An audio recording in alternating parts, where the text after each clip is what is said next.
Bismillahirrahmanirrahim. Qala Rasulullah sallallahu alaihi wasallam, ahabbukum ilallah niku aqallukum tu'man wa akhaffukum badanan. Terus Rasulullah sallallahu alaihi wasallam menyatakan ahabbukum ilallah aqallukum tu'man.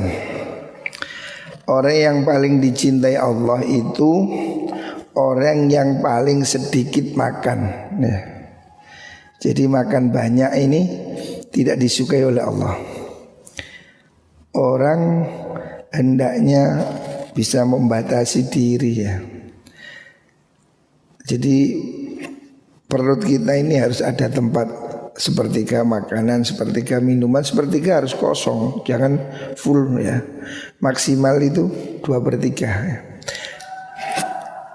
Orang yang makan kekenyangan itu membuat kecerdasannya hilang. Nah, karena orang ini kalau makan banyak ngantuan, kalau sudah ngantuk kelangopan turu ya, ngaji males. Makanya hendaknya orang itu jangan terlalu banyak makan. Wa akhaffukum badanan. Nah, Nabi menyatakan orang yang paling dicintai Allah wa akhaffukum lan luwe entengi sira kabeh apane badanan awake. Jadi menurut Kanjeng Nabi, orang yang paling disukai Allah itu yang makannya sedikit dan badannya lebih enteng. Artinya lebih kurus ya. Jadi orang kayak saya ini kurang bagus juga ternyata. Jangan banyak makan. Jangan jadi terlalu gendut.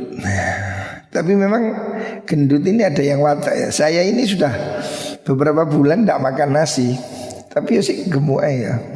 Ya seperti ini. Padahal saya sudah lebih 6 bulan mencoba untuk diet karbo, artinya tanpa nasi. Jadi saya makan sayur, makan lauk.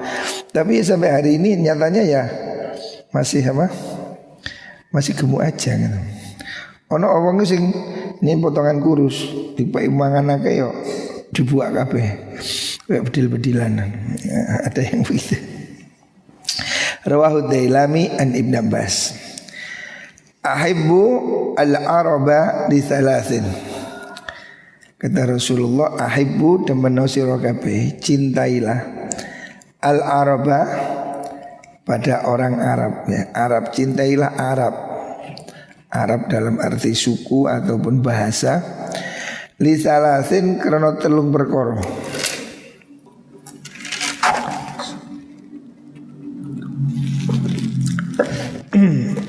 Rasulullah mengatakan cintailah Arab.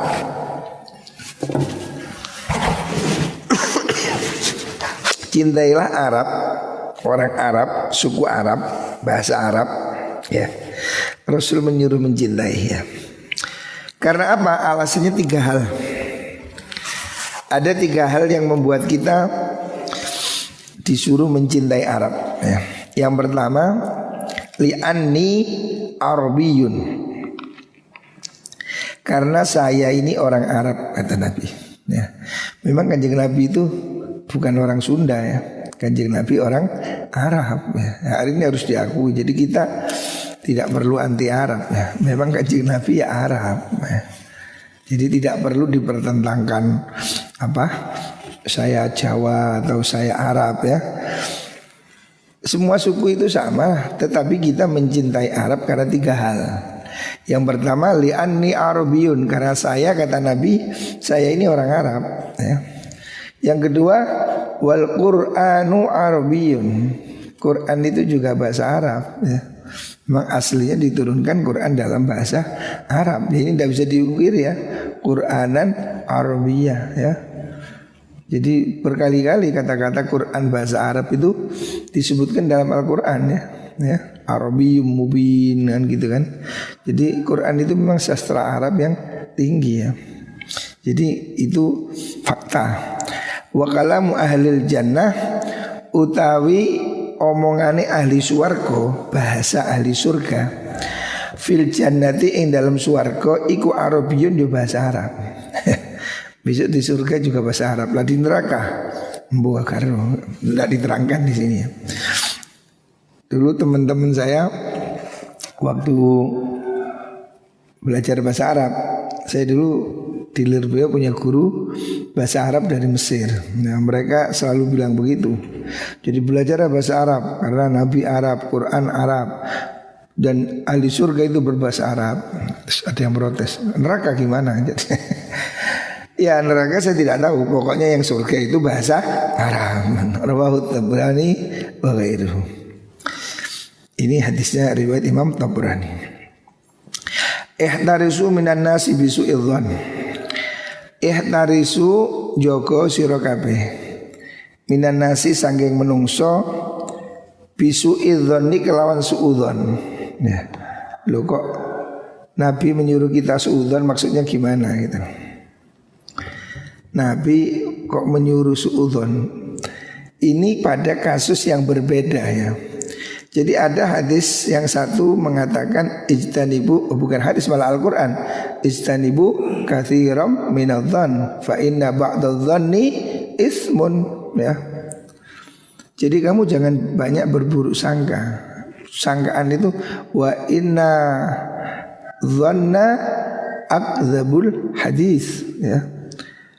Persangkaan itu seburuk-buruknya ucapan. Artinya suudzon itu tidak bagus. Tetapi kok Nabi ada hadis lain ikhtarus nas bisuudzon. Ini adalah kasus yang berbeda ya. Untuk orang yang dikenal baik ya, orang yang tidak ada tanda-tanda kriminal ya, orang yang tidak punya tanda reputasi jelek, kita harus husnudzon ya. Tetapi untuk orang yang kita tidak kenal, maka sebaiknya kita waspada. Sebab kadang ada orang itu kelihatan baik, penampilannya baik, tapi nyipu, tapi nyolong ya. Akhirnya harus hati-hati ya. Jangan dilihat penampilannya.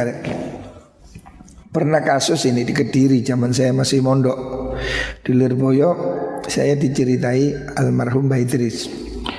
Ada orang kaya di Kediri, di Nganjuk, namanya Kaji Hayat. Ini pengusaha besar. Didatangi kiai katanya, ngakunya kiai dari Pasuruan.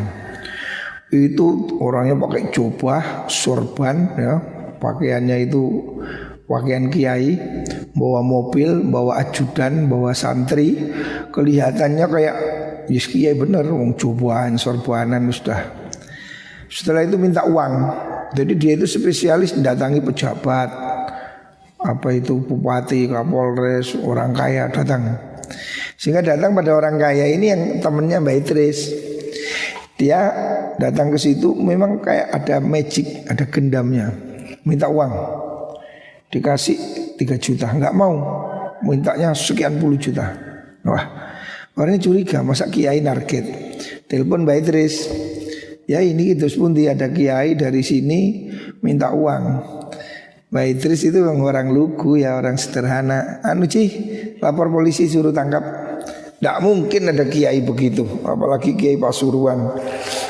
Dia ngakunya ya, itu ngaku penjahat ini, ngaku situ kiri. Mbak Idris langsung bilang tidak mungkin, itu bohong. Tangkap, panggil polisi, tangkap. Begitu ditangkap, ya kaget polisinya suruh nangkap. Loh siapa Pak Haji yang ditangkap? Itu loh, masa kiai ditangkap? Kayaknya kiai betul. Cobaan sorbanan bawa santri. Ya sama Mbak Idris suruh tangkap. Ditangkap. Yang berita Kiai Lirboyo tangkap. Betul, setelah ditangkap ternyata ini sindikat penipu. Ya memang sindikat penipu. Bahkan katanya Mbak Idris, dia itu tidurnya di hotel, di kamarnya itu ada pelacurnya. Waduh, ngajar ini, betul-betul penjahat ini. Ya, makanya kita harus hati-hati ya. Jadi ini hadis mengatakan ihtarisu minan nasi bisu'idh dzan. Ihtarisu jogo sira kabeh minan nasi saking menungso bisu'idh dzan kelawan suudzon ya. Kamu harus waspada ya, jogo, jaga diri. Bisu'idh dzan dengan suudzon enggak apa-apa. Suudzon pada levelnya tertentu gitu loh. Bukan semua orang disuudzon ya. Husnudzon itu bagus ya, akhlak. Tapi jangan diberikan pada semua orang ya. Jangan kamu di mana-mana husnudzon. Lihat kasus dulu. Oh kamu di pasar, orang nggak kenal pinjam sepeda, husnudzon, ya hilang sepedamu ya. Sudah pernah kejadian di pondok sini, di Anur sini. Ya gitu, orang seperti wali murid gayanya. Jadi kan kita ada pondok putri panggilan. Datang ke wali murid, diutus dalam pinjam sepeda ke pasar. Husnudzon dikasihkan, ya hilang. Ya rame ya lu kita. Ya dia tidak tahu ya itu terlalu husnudzon ya. Mestinya tidak boleh ya. Husnudzon itu pada posisi yang benar ya. Jangan semua dihusnudzon ya. Ini juga terjadi kasus, katanya terjadi juga pernah di mantenan apa waliman gitu. Jadi ada orang datang pinjam kontak, alasannya mobilnya mau digeser. Oh jangan husnudzon terus, oh iya diberikan, ya hilang mobilmu ya. Itu modus ya. Makanya ada dua hadis ini tidak bertentangan ya. Tidak bertentangan. Ya sama dengan Nabi itu makan duduk, tapi ada riwayat Nabi berdiri. Maksudnya ini untuk menunjukkan bahwa itu boleh, tapi yang lebih baik begini ya. Jadi jangan bingung. Hadis suudzon juga begitu. Satu sisi Nabi menyuruh orang husnudzon, satu sisi Nabi menyuruh suudzon. Maka harus dilihat posisinya seperti apa. Gitu loh. Sama dengan hadis lain Rasulullah SAW mengatakan ahabul a'mal as-salat, ahabul a'mal qiraatul Quran. Itu lihat kasusnya. Satu saat mungkin Nabi mengatakan begini untuk orang yang begini. Sahabat Ibnu Abbas pernah ditanya anak muda, bagaimana Ibnu Abbas hukumnya puasa berciuman? Dia mengatakan haram. Dia protes, loh kemarin si fulan kakek-kakek itu kok boleh? Oh iya karena dia sudah tua. Kalau dia ciuman sama istrinya tidak berlanjut. Nah kalau kamu mantan anyar ciuman bablas. Nah kan lihat kasusnya.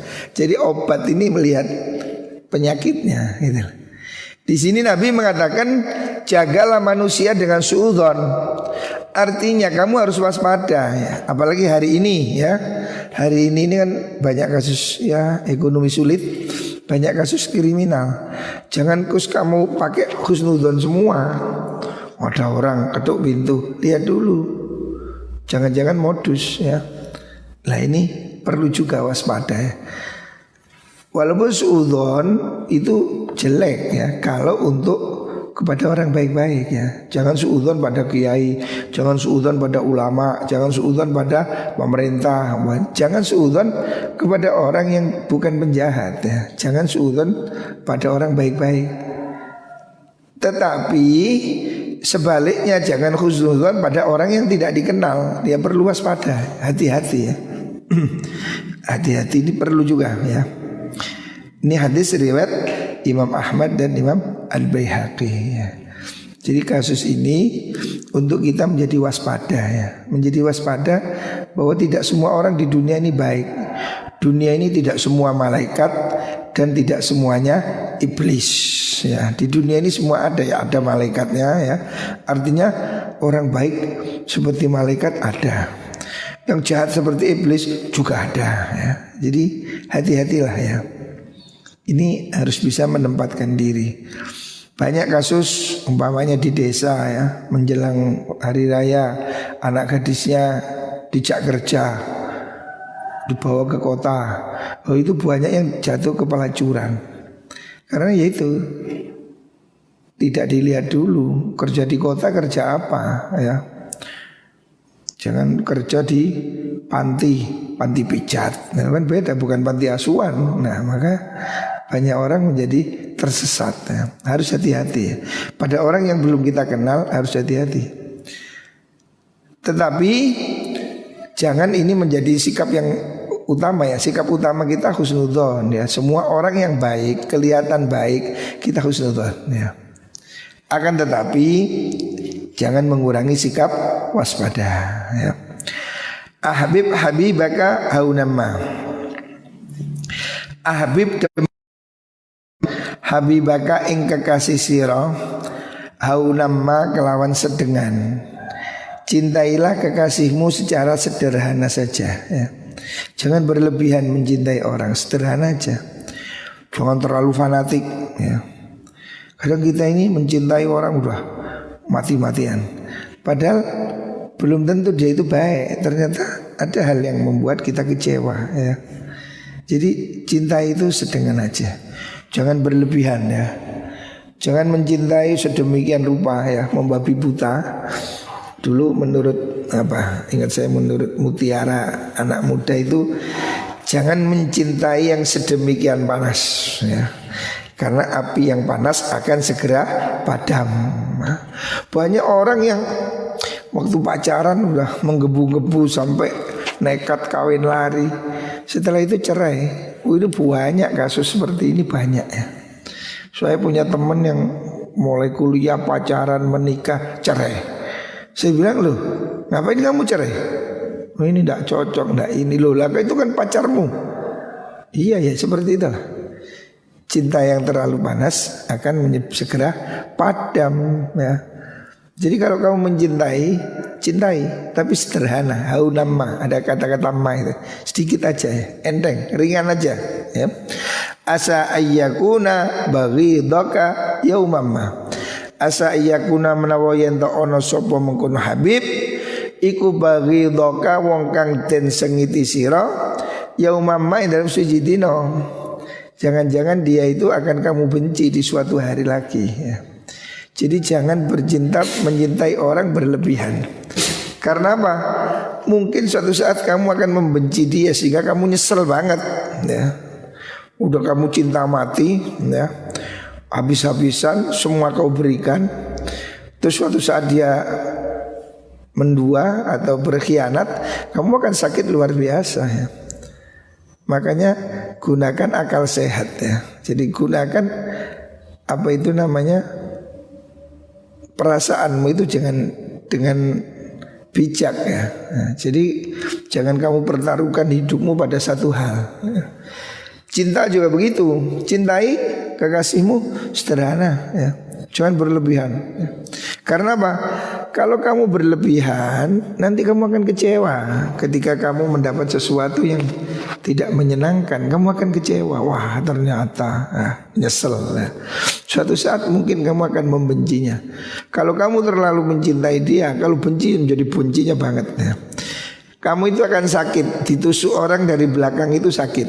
Tapi yang lebih sakit kalau setelah kita toleh, ternyata yang menusuk itu sahabat kita sendiri. Oh semakin sakit sekali. Kalau kita ditusuk dari belakang itu sudah sakit ya. Tapi kalau setelah kita toleh yang nusuk itu sahabat kita sendiri, akan lebih sakit lagi ya. Makanya jangan berlebihan ya.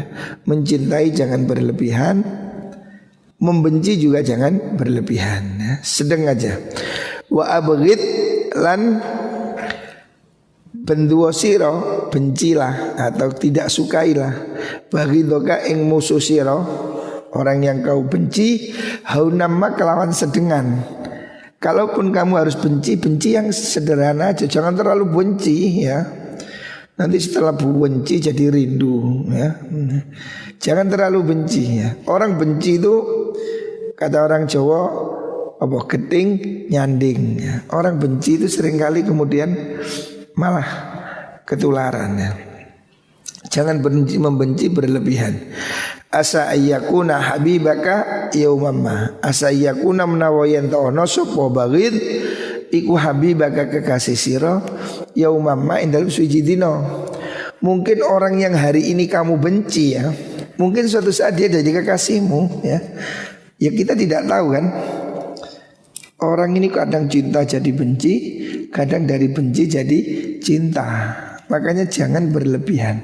Hendaknya kita ini sederhana. Kalau mau mencinta, cintailah secara sederhana ya. Jangan berlebihan ya. Hadis rawahu Imam Tirmidzi. Hadis ini diriwayatkan oleh Imam Tirmidzi. Ahsama khasyitu ala ummati Gibrul Batni. Wah ini hadisnya ini nyerang orang gendut ini.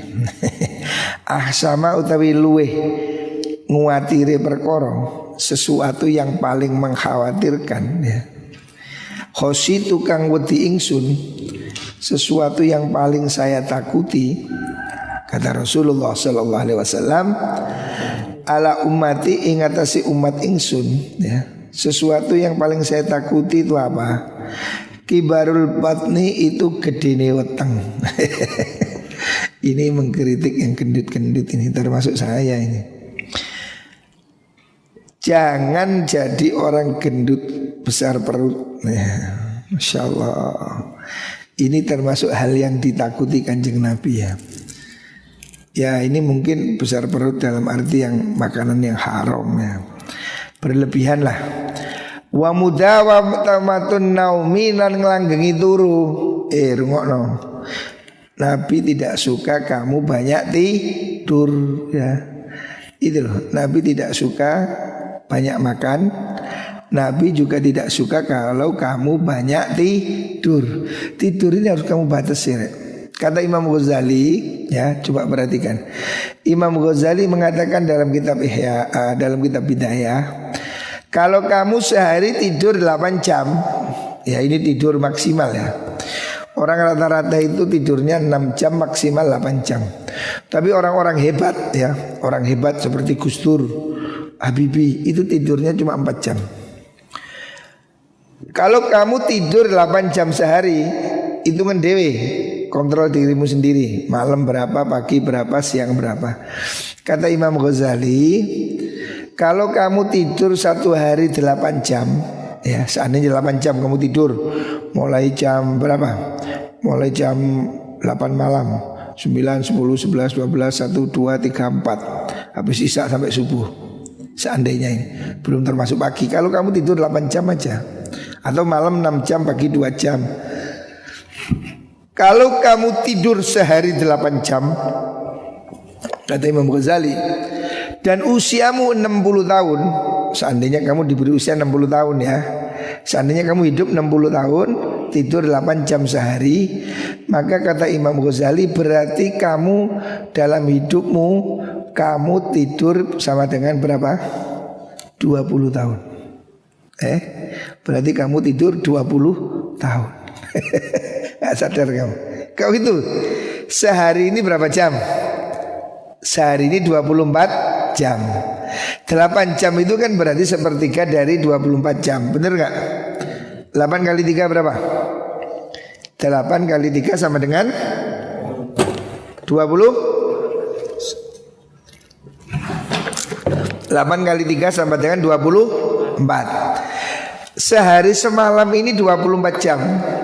Kalau kamu tidur sehari 8 jam, berarti kamu tidur 2/3 dari hari ini. Maka kalau kamu tidur 8 jam setiap hari, usiamu 60 tahun, berarti kamu tidur 20 tahun. Bayangkan, fantastis kan? Tidur 20 tahun ya. Lah kalau lebih, ya lebih lagi berarti. Kalau kamu sehari tidur 12 jam umpamanya, malam 6 jam, pagi 6 jam. Saya lihat ada yang tidur pagi, mulai pagi sampai jam 12 tidur. Kok mari zuhur tidur mana? Waduh piro itu. Lah kalau kamu tidur sehari 12 jam, usiamu nanti 60 tahun, berarti kamu tidur 30 tahun. Sayang kan, usianya dihabiskan untuk tidur kan eman ya. Eman sekali. Tidur ini kan sama dengan mati kan. Berarti kalau kamu usiamu 60 tahun, sehari kamu tidur 12 jam, sesungguhnya usiamu cuma 30 tahun. Yang 30 tahun kamu sudah mati. Tidur itu adiknya mati loh.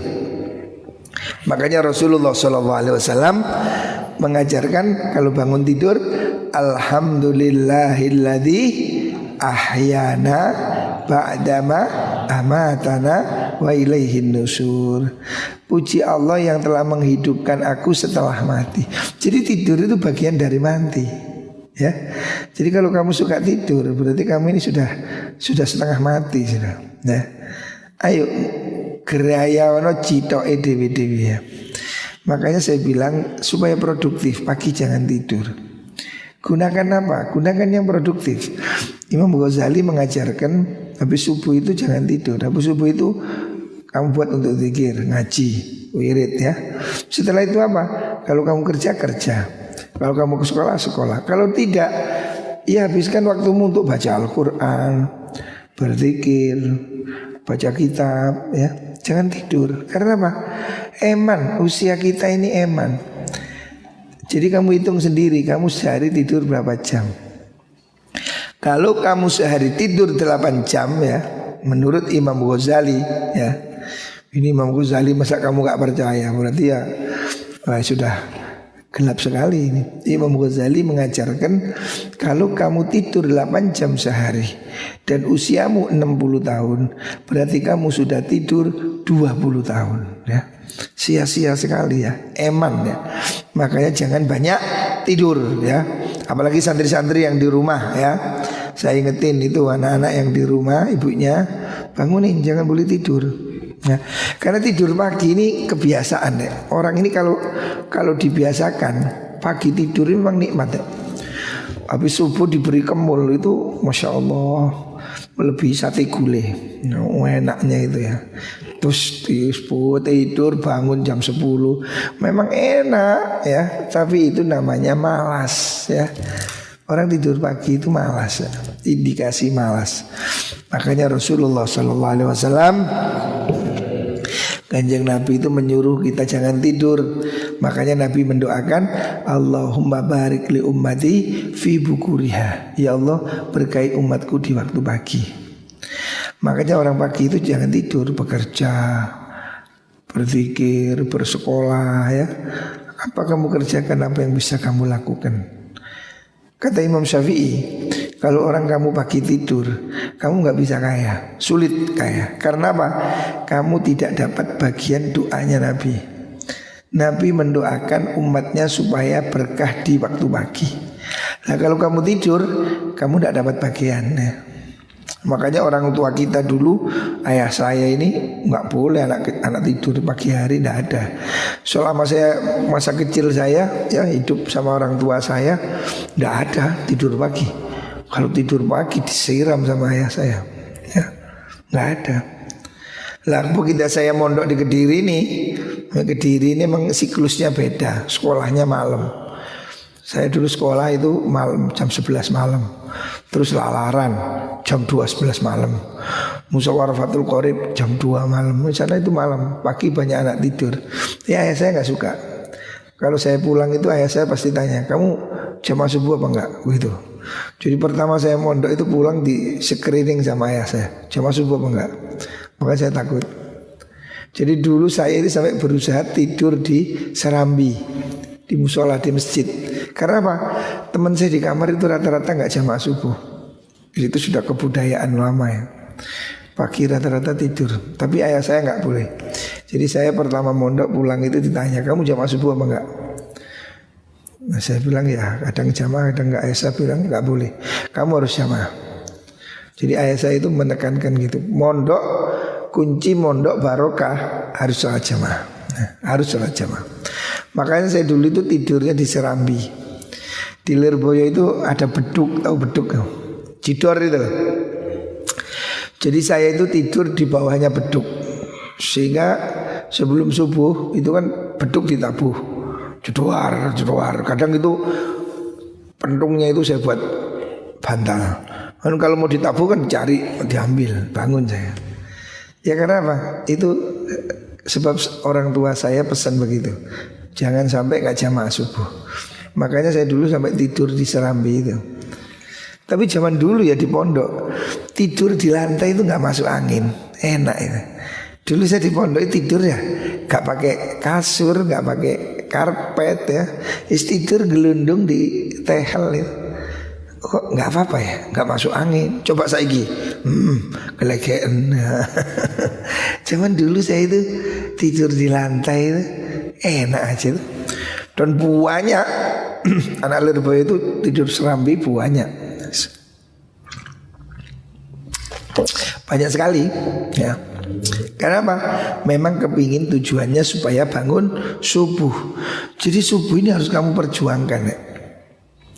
Kalau tidak ya kamu pasti lebih enak tidur. Dan itu akan jadi kebiasaan buruk ya. Sampai kapanpun kamu akan begitu. Makanya kamu harus melawan dirimu sendiri. Jadi hidup ini, kata Rasulullah SAW, hidup ini kamu bisa berusaha seperti orang sholat itu loh.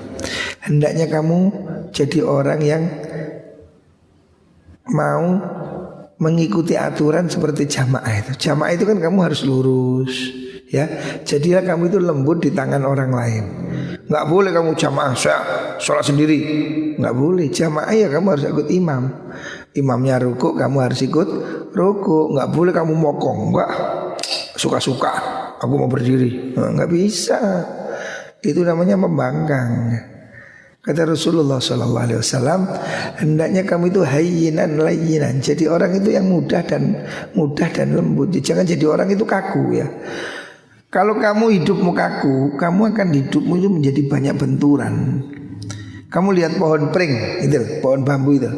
Pohon bambu itu enggak rubuh karena dia mengikuti angin. Set, ada angin kanan, kiri, dia bergoyang. Maka dia tidak mudah roboh. Manusia juga begitu. Kalau kamu hidupmu itu bisa mengadaptasi ya, ikut aturan, kamu tidak akan patah ya. Tapi kalau kamu nuruti mokong, pokoknya begini, pokoknya. Nah ini kan sikap mokong.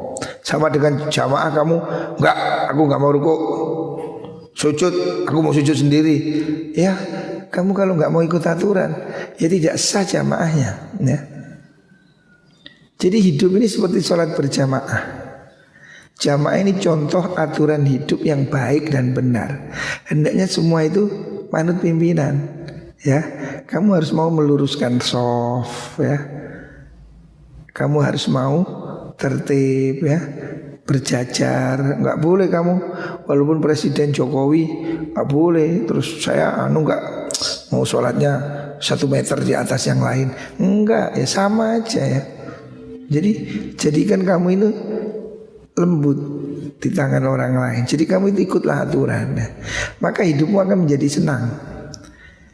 Orang ini menjadi frustasi, menjadi hidupnya dalam kesedihan. Karena apa? Karena dia tidak mau menerima kenyataan. Nah, karena dia kepingin sakarepe dhewe. Aku maunya begini, aku maunya begitu. Nah ini yang membuat dia menjadi kaku dan mudah patah. Kalau kamu kaku, kamu mudah dipatahkan ya. Sesuatu yang kaku mudah dipatahkan.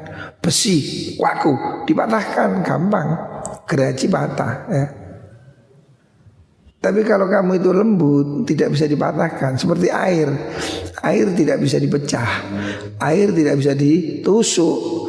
Air tidak bisa tidak bisa dipatahkan karena air itu lembut ya. Jadi jadilah air, jangan jadi besi. Kalau kamu jadi besi, hidupmu akan terus berhadapan dengan orang lain. Kamu harus menghadapi kekerasan-kekerasan karena kamu akan bertahan dengan egomu sendiri. Nah, itu tidak mungkin ya. Kita ini harus berusaha untuk hidup mengikuti aturan seperti air. Air itu kan mengalir ke bawah. Mana ada sungai ke selatan airnya ngalor. Tidak bisa, air itu kan selalu merendah dan mengikuti aturan. Sungai belok kanan, sungai belok kiri, dia akan mengikuti aturan ya. Merendah dan mengikuti aturan. Nah, kebijakan tertinggi itu seperti air, merendah mengikuti aturan. Air itu kan berkelok-kelok mengikuti sungai ya. Ngintir tapi ojo kintir, istilah orang Jawa ya. Jangan banyak tidur ya. Wal kasalu, dan aras-arasan. Nah ini penyakit yang tidak disukai oleh Allah. Ingat ya, Allah, Rasulullah tadi ya, Rasulullah mengatakan hal yang paling saya takuti dari umatku itu: 1, besar perut, banyak makan; 2, banyak tidur. Catat. Yang ketiga, al-kasalu, malas. Malas ini musuh kita ya. Kalau kita ini malas, maka ya hidup kita ini jadi sia-sia. Makanya di Jepang, kenapa Jepang ini jadi maju ya? Saya ada teman yang pernah pergi ke Jepang. pada tahun 80-an. Jadi Jepang itu menjadi raksasa dunia ya. Padahal Jepang itu dulu sudah dihancurkan. Jepang kan ada apa? Ada bom ya, kena bom atom ya. Jepang itu dihancurkan dengan bom, tapi dia bangkit lebih cepat. Hari ini Amerika pun kalah menghadapi serbuan Jepang ya. Teknologi Jepang luar biasa. Kenapa Jepang menjadi maju meskipun sudah dihancurkan? Karena mereka tidak ada yang malas. Jadi orang Jepang itu tidak ada yang tidur pagi. Kata teman saya, di Jepang itu kalau ada orang tidur jam 8 pagi, maka dia akan dikirimkan ke rumah sakit. Jadi kalau ada orang tidur pagi, dikirimi ambulan, berarti orang sakit. Tidak ada di Jepang orang tidur pagi, tidak ada. Produktif Jepangnya. Orang itu berangkat jam 6 pulang jam 6 ya. Berangkat pagi pulang sore. Makanya Jepang jadi produktif. Sejak negara kita ini coba telan. Ini contohnya ngantuk ya ini ya. Jam segini sudah ngantuk ya kan? Nggak produktif ya. Jam segini udah ngantuk ya. Orang Indonesia ini kurang produktif. Pagi ngantuk, kerja jam 8. Jam 8 aja durung kerja, rokokan dhisik. Kok kedik jam 9 mandek ngopi rokokan maneh. Ini yang menyebabkan kita ini biaya tinggi, mahal. Orang Jepang itu kerja jam 6 sampai jam 6. Berangkat gelap pulang gelap. Makanya produktif sekali. Dan di sana waktu itu ditulis di mana-mana, malas musuh Jepang. Jadi nggak ada orang malas karena di mana-mana ditulis malas musuh Jepang. Jadi orang malas itu dianggap musuh. Malas musuh Jepang. Makanya tidak ada orang tidur pagi itu.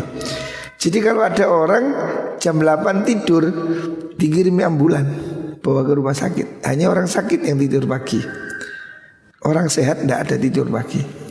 Makanya Jepang produktif ya. Nah kita ini coba budaya kita ini pagi ya ngopi lagi. Pokoknya kita ini Republik Kopi. Ngopi. Etos kerja kita ini kurang ya. Saya ini sudah pernah pergi ke Eropa. Saya sudah pernah pergi ke negara maju lah, Singapura ya, Jepang. Saya pernah turun di Jepang. Negara-negara maju ini semua orang itu hidupnya memang kelihatan ya. Hidupnya itu penuh semangat. Saya ini kalau di Perancis mau naik kereta itu harus lari. Waduh, harus lari. Jadi rebutan gitu. Semua orang itu seperti mengejar waktu. Di Indonesia kan gak clear kan, semua hantai clear. Kalau di luar negeri itu orang ngejar metro, ngejar kereta itu, waduh lari-lari. Setiap hari seperti itu. Jadi waktu itu kayak gak cukup gitu. Dia segera pulangnya sore, lari-lari masuk kereta. Tidak ada orang jalannya aja beda. Saya ini sudah pernah pergi ke Inggris. Saya pernah tinggal 2 bulan di Inggris. Saya pernah pergi ke Cambridge, saya pernah pergi ke Oxford ya. Saya pernah jalan di London, di Newcastle, di Birmingham, saya sudah pergi ke berbagai kota di negara ini. Saya pernah tinggal seminggu di Washington, saya pernah tinggal di Texas, saya pernah tinggal di Oregon, di Portland, di Amerika. Orang di negara maju itu jalannya aja kenceng. Ya. Jalannya aja kelihatan. Jadi saya lihat di kota-kota maju, itu di Perancis, itu di Belanda, itu di negara maju, orang tuh jalan cok gitu. Sejak negara-negara miskin ini bisa giyar kayak layangan pedat. Melakukan karena orang kesusu yang rokokan, santai gitu. Saya lihat di Yaman, semua orang kayak pojokan main remi, ngobrol. Di negara-negara miskin itu gitu. Perapatan ini ramai semua ya. Banyak orang di pos-pos, banyak orang duduk di depan pasar ngopi-ngopi. Itu ciri negara miskin. Saya lihat negara-negara miskin seperti itu. Banyak orang cangkruk ya. Karena kadang yang dilakoni cangkruk itu ya. Republik cangkruk ini ya negara-negara miskin. Negara-negara kaya waduh orang itu kayak mau berlari semua ya. Makanya dibilang malas itu tetangganya miskin. Satu RT. Malas tetangganya miskin. Kalau kamu jadi malas, kamu jadi miskin. Maka Nabi mengatakan wal kasal, jauhilah sifat malas ya. Jangan jadi malas ya. Wa du'ful yaqini, lan apese keyakinan, lemahnya keyakinan. Ini penyakit ya. Orang kalau keyakinannya lemah, semangatnya lemah, hidupnya tidak berarti ya.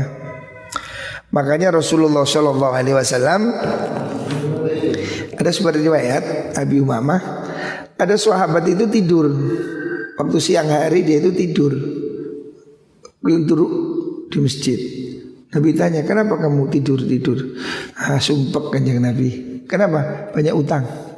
Orang banyak utang ini kan hidupnya nggak semangat. Terus Nabi mengatakan, maukah kamu saya ajari doa supaya tidak banyak utang? Mau? Mau Nabi. Nabi mengajari dia berdoa tidak banyak utang. Doanya apa? Bukan Allahumma ya duit. Itu kan ternyata utang itu dari mindset kita. Ya, utang itu bukan karena orang itu tidak punya uang. Utang itu mindset. Orang itu kalau suka utangan. Orang itu kalau suka boros, walaupun miskin boros ya. Kalau orang itu mindsetnya memang kaya pun dia nggak boros, hemat ya. Tapi kalau orang itu mindsetnya miskin, ya namanya nang warung, ngono wis. Penggaweane becak tapi rokok iji Samsu. Wah, iya kate sukinan di. Nyupir rokok Surya. Ini kita mangani nang warung. Ini. Nabi mengajari orang supaya nggak banyak utang. Doa yang diajarkan Nabi apa? Yaitu doa yang kita sering baca, Allahumma inni a'udzubika minal ajzi wal kasali. Itu doa yang diajarkan Nabi supaya orang gak punya utang. Ternyata utang itu dari malas ya, dari lemah. Maka Nabi mengatakan Allahumma inni a'udzubika minal ajzi ya, lemah, wal kasali dan malas. Ini loh problem miskin ini dari sini ya. Obat miskin itu bukan uang. Kalau kamu pun dikasih uang, kalau kamu mentalnya masih mental miskin, ya uang itu habis. Kamu dikasih duit 1 juta, beli HP, udah, tidak ada yang lain selain itu. Ayo, coba. Kamu diberi uang 5 juta, ganti HP.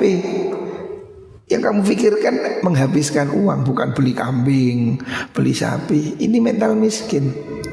Diberi 10 juta, beli apa? Sepeda motor, pastilah. Ayo, Val, uang 10 juta, beli apa? Sepeda motor. Yang ada di otakmu hanya 1 sepeda motor.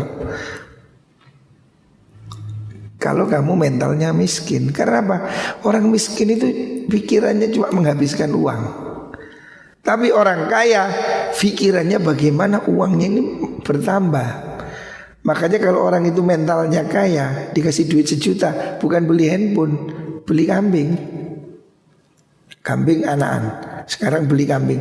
Hari ini kalau kamu beli kambing 1 juta, Ramadan, hari raya, terus kurban 1 juta, 4 bulan lagi laku 2 juta.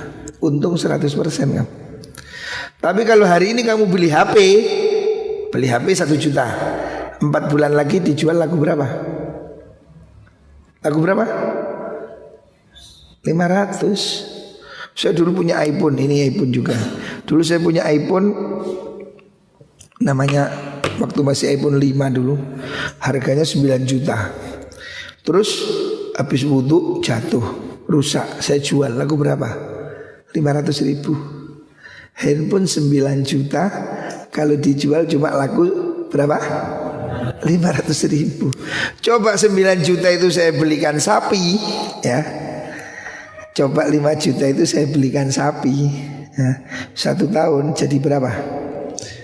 Jadi 2 ekor, jadi 20 juta ya. Inilah. Jadi kalau kamu mentalmu mental miskin, maka yang kamu pikirkan itu menghabiskan uang. Orang miskin kalau dikasih uang 1 juta, yang dipikir itu beli handphone. Kalau nggak beli handphone dia beli kulkas.